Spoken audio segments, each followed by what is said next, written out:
Au-dessus des puissances, au-dessus des rois, au-dessus de la nature et de la création, au-dessus de tous les plans des hommes saints. Soyez bénis dans le nom du Seigneur Jésus. Recevez grâce sur grâce. Alors nous avons l'opportunité ce matin de nous entretenir sur la thématique « Quand un homme raconte Dieu ». Quand un homme raconte Dieu sera tiré du livre de Luc, le chapitre 5, les 11 premiers versets. Avant de lire, nous allons prier le Seigneur pour nous donner la grâce de bien développer cette thématique. Père, nous te bénissons pour toutes les grâces dont nous sommes l'objet. Nous voulons te recommander ce moment pour que tu diriges toutes choses selon la force de ton esprit.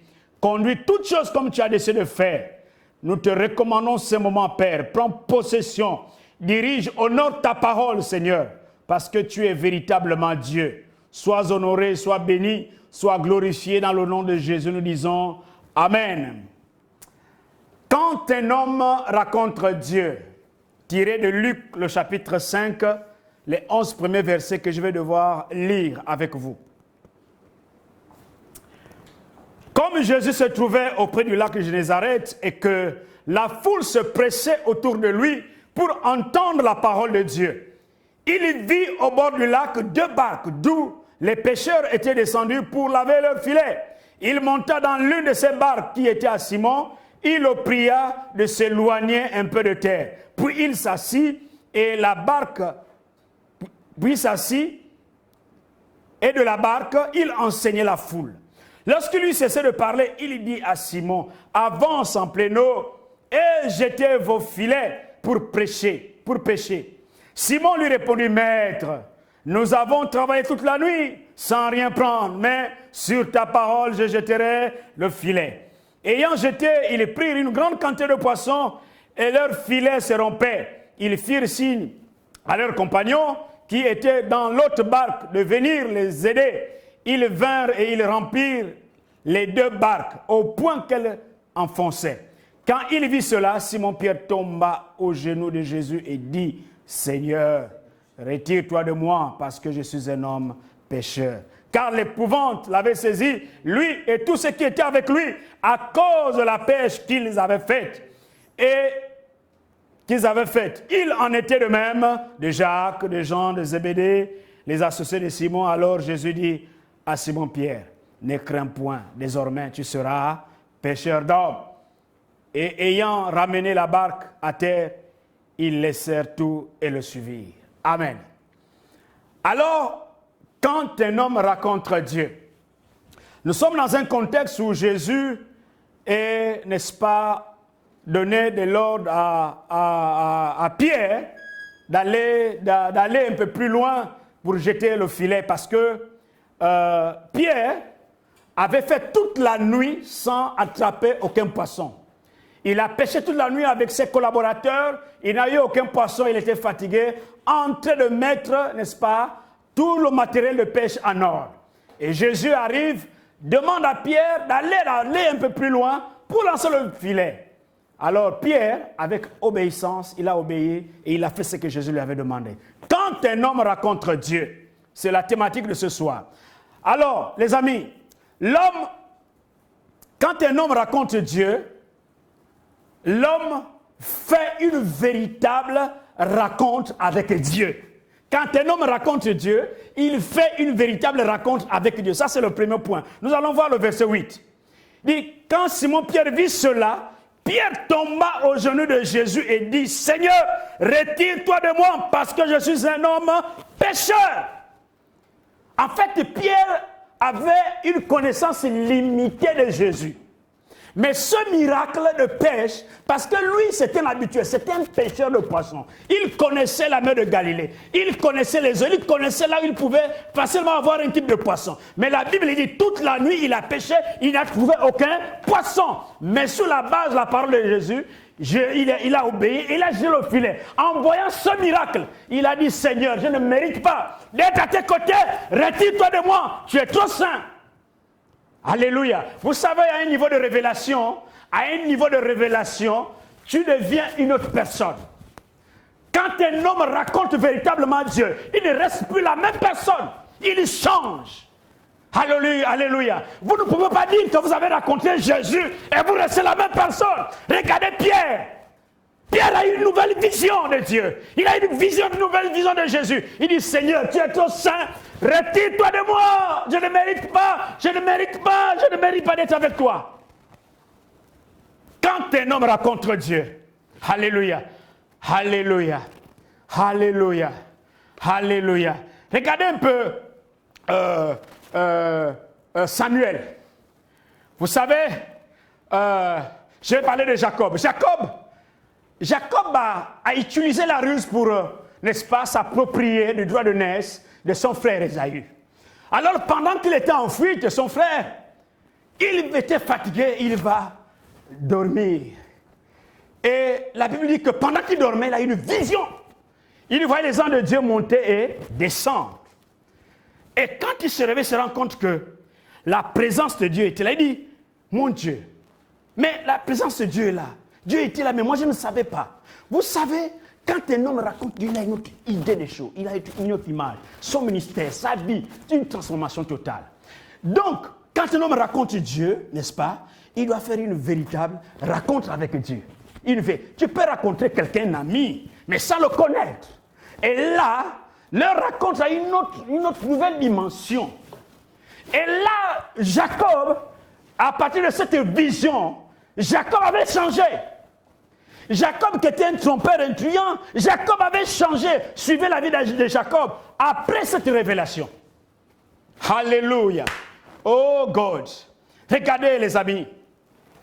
Cet homme aveugle. Cet ami aveugle, en Jean 9, il est né aveugle. Mais la Bible dit qu'il a été guéri par Jésus en appliquant de la boue. Il est allé se laver, n'est-ce pas, à la piscine de Siloé. Et quand il s'est retourné, Jésus n'était plus là. Mais la Bible dit que cet homme a défendu sa guérison. Il était appelé par les principaux sacrificateurs pour justifier la manière dont il a été guéri. Cet homme a dit, c'est Jésus de Nazareth. On lui a posé la question, on lui a dit, cet homme était pécheur. Et lui, il a dit, un pécheur ne peut pas rendre la vue à un aveugle-né. Cet homme, c'est un prophète. Alléluia. Alléluia. Mais les amis, cela ne suffisait pas que cet homme connaissait déjà Dieu. Ça, c'était les faits. Vous savez, il y a des gens qui sont venus à l'église tout simplement parce qu'ils étaient guéris. Ils ont venu à un programme de l'église.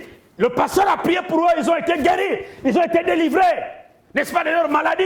Ils ont trouvé le travail. Ils ont trouvé les femmes, ils ont trouvé les enfants. Mais ça ne signifie pas que vous connaissez Dieu. Ce sont les faits. Et Dieu miséricordieux fait pleuvoir sur le bon et sur le méchant. Quand il y a la pluie, Dieu ne choisit pas les maisons, Dieu ne choisit pas les lieux où il doit pleuvoir. Donc le sorcier reçoit la même pluie que le saint. Alléluia. Et regardez l'image de cet homme, cet aveugle-né. À partir, n'est-ce pas, du verset 35, la Bible dit que Jésus va venir. Jésus lui pose la question, crois-tu au Fils de Dieu? Cet homme dit, c'est qui, Seigneur, pour que je croie? Jésus dit, c'est moi. Qu'est-ce qui s'est passé? La Bible dit, il s'est prosterné devant Jésus. C'est là où sa connexion avec Dieu avait commencé. Mais bien avant ça, il n'était pas connecté avec Jésus. C'est les faits. Le fait d'être guéri par Dieu ne signifie pas que tu es connu de Dieu. Alléluia. Tu peux parler de Dieu, tu peux témoigner de Dieu, mais tu n'es pas connu. Quand un homme raconte Dieu, il y a une connaissance particulière. Alléluia. Alléluia. Quand un homme raconte Dieu, l'homme doit dépendre de Dieu. Alléluia. Le verset 5 du chapitre 5 de Luc, il est dit, Simon lui répondit, Maître, nous avons travaillé toute la nuit sans rien prendre, mais sur ta parole, je jetterai le filet. Sur la parole de Jésus, Pierre a dit, je vais jeter le filet. Tu dépends de Dieu, tu t'appuies sur la parole de Dieu, sur ce que dit Dieu, sur sa parole, et tu agis. Alléluia. Le succès, la réussite, les études dans tous les domaines, ton business, ta famille, ton travail, ton ministère, c'est de t'appuyer, c'est de dépendre de Dieu. Alléluia. Oh, I glorify your name, Jesus. Hallelujah, my goodness. Hallelujah. faut dépendre de Dieu, mon frère. Dépendre de Dieu, ma soeur. Alléluia. Regardez quand Jésus avec tout un peuple derrière lui, la multiplication des pains, à Marc 6, vous pouvez lire. Alléluia. Les amis, il y avait combien de pains? 5 pains. Il y avait combien de poissons? 2 poissons. Alléluia. Alléluia. Aux yeux des hommes, c'est quasiment impossible. Quasiment impossible. Mais aux yeux de Dieu, c'était possible. Quand vous dépendez de Dieu, le surnaturel apparaît. Si vous abandonnez au Dieu, vous allez voir le Dieu surnaturel. Alléluia. Alléluia. Donc, les amis, que vous soyez homme de Dieu, que vous soyez serviteur de, je ne sais pas, votre grade dans l'église. Si vous ne dépendez pas de Dieu, alors votre ministère ne sera pas efficace. Parce que vous n'avez pas un appui. Votre soubassement n'est pas sur Jésus. Votre soubassement ailleurs. Donc, vous ne pouvez pas lever les murs sur le roc. Et si quelqu'un m'entend en ce moment, alléluia. Donc l'onction, quand vous avez l'onction, les amis, quand Dieu vous donne l'onction c'est quoi? C'est la présence de Dieu dans la vie et dans le ministère de l'homme de Dieu. C'est ça l'onction, ça dit que l'onction est dans ta vie et aussi t'accompagne dans le ministère. L'Esprit de Dieu en vous, il sera avec vous. Là dit Jésus. Alléluia. Alléluia. Oh, un leader n'a pas peur d'échec. Il ne faut pas avoir peur d'échouer si tu penses que tu travailles avec Dieu. Il ne faut pas avoir peur d'échouer. Fonce. Quand un homme rencontre Dieu, sa vision change. Et si quelqu'un m'entend, alléluia. Alléluia. Troisièmement, quand un homme rencontre Dieu, il reçoit une mission. Les amis, tu ne peux pas rencontrer Dieu sans recevoir de Dieu une mission. C'est impossible. Verset 10b. Il est dit, dans le chapitre 5 de Luc toujours, 10b, je vais lire tout le verset, il en était de même de Jacques, le fils de Zébédée, les associés de Simon. Alors Jésus dit à Simon, ne crains point, désormais, tu seras pêcheur d'hommes. Pierre est parti de pêcheur de poissons pour devenir pêcheur d'hommes. Quand un homme raconte, il reçoit une mission. Regardez Saul de Tarse, sur la rue de Damas. Quand il a rencontré le Seigneur, il a dit, Seigneur, es-tu Seigneur? Jésus dit, je suis ce Jésus que tu persécutes. Tu dis, va à Damas. On te dira ce que tu dois faire. Alléluia. Donc quand tu ne peux pas rencontrer Jésus sans recevoir une mission, et tu es à l'église, tu ne fais rien. Tu dis, tu es seulement le côté dimanche. Tu viens dimanche.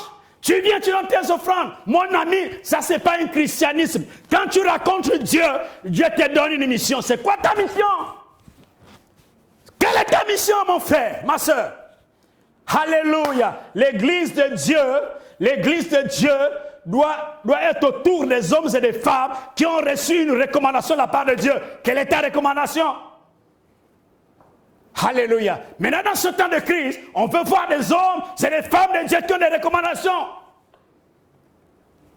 Alléluia. Alléluia. Abraham avait une mission. Jonas avait une mission. Paul avait une mission. Esdras avait une mission. Néhémie avait une mission. Alléluia. Oh, alléluia. Israël, Jean Blaise a une mission. Quelle est ta mission? Mon frère, c'est quoi ta mission, ma soeur? Tu es homme de Dieu. Dieu t'a appelé à faire quoi? Ou bien tu dis seulement tu es pasteur. Tu embrigades les fidèles, mais tu ne connais pas ta mission. C'est quoi ta mission? Alléluia. Pour terminer, quand un homme raconte Dieu, l'homme doit consacrer sa vie à Dieu. Consacrer sa vie. Donc, tu dois faire une véritable rencontre. Tu dois dépendre de Dieu. Alléluia. Tu dois recevoir une mission et tu dois te consacrer à Dieu. Tu ne peux pas rester hors. En même temps, tu es avec Dieu. En même temps, tu es hors de Dieu. Tu dois te consacrer à Dieu. Alléluia. Jésus a dit, moi et ma maison, nous servirons l'Éternel. Vous là, choisissez ce que vous voulez, mais moi là, et ma maison, je vais servir Dieu. Une véritable consécration. Alléluia. Verset, alléluia. Alléluia. Verset 11. Et ayant ramené la barque à terre, ils laissèrent tout et le suivirent. Alléluia. Ils ont tout laissé et suivirent Jésus. Les amis, une telle révélation. Comment tu rencontres Dieu et tu ne peux pas suivre Dieu. Est-ce que c'est Dieu que tu as rencontré? Non. Les amis, lisez la Bible. Tous les hommes de Dieu qui ont rencontré Dieu ont un ministère particulier. Tous les hommes de Dieu qui ont rencontré Dieu ont des vies consacrées à lui. Tu ne peux pas rencontrer Dieu et rester le même, mon frère. Ça, c'est quel est Jésus. Tu ne peux pas rencontrer Dieu et n'est pas le consacrer ta vie, n'est pas le consacrer tes biens, n'est pas le consacrer ta maison, n'est pas le consacrer ta famille, n'est pas le consacrer tout ce que tu as de cher. Les amis, tu n'es qu'un gérant. Consacre-toi à Dieu. Quand tu rencontres Dieu, toute ta vie appartient à Dieu. Est-ce que quelqu'un m'entend? Est-ce que tu peux acclamer pour toi-même là où tu es assis? Alléluia. Quand un homme rencontre Dieu, toute sa vie change. Voilà pourquoi ce matin, le Seigneur m'a dirigé à vous communiquer ces quelques paroles. Pour nous aider à comprendre que Dieu nous appelle et nous confie, n'est-ce pas, des tâches spécifiques. Il faut qu'il y ait un bouleversement dans notre vie. Il faut qu'il y ait un bouleversement dans notre fonctionnement. Si rien n'est bouleversé, on est tous les mêmes personnes. C'est que Jésus, on n'a pas fait une rencontre avec Jésus. On a fait seulement ce que cet homme, il a été guéri, cet aveugle-né. Il a été guéri par Jésus. Il témoigne de Jésus, mais sans une véritable rencontre de cœur à cœur avec Jésus. Alors que Dieu vous bénisse. Alors que Dieu vous bénisse. Que Dieu vous bénisse. Je vais prier pour vous maintenant. Seigneur, merci pour ta grâce. Merci pour ces hommes et ces femmes qui me suivent. Toi qui n'as jamais rencontré Jésus de Nazareth, je prie maintenant que tu répètes cette prière après moi. Seigneur Jésus, merci pour ta parole. Ce matin, je viens te demander pardon pour tous mes péchés, pour toutes les choses mauvaises que j'ai faites. Je te consacre ma vie pour que tu sois le seul et le véritable Dieu. Que tu diriges tout mon être entier. Que ma vie soit sous ta protection, sous ta grâce. Au nom de Jésus. Amen.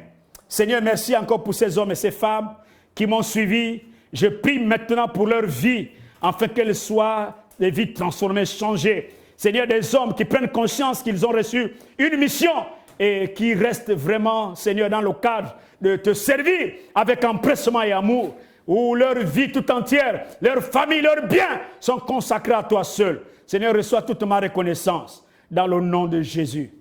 Amen.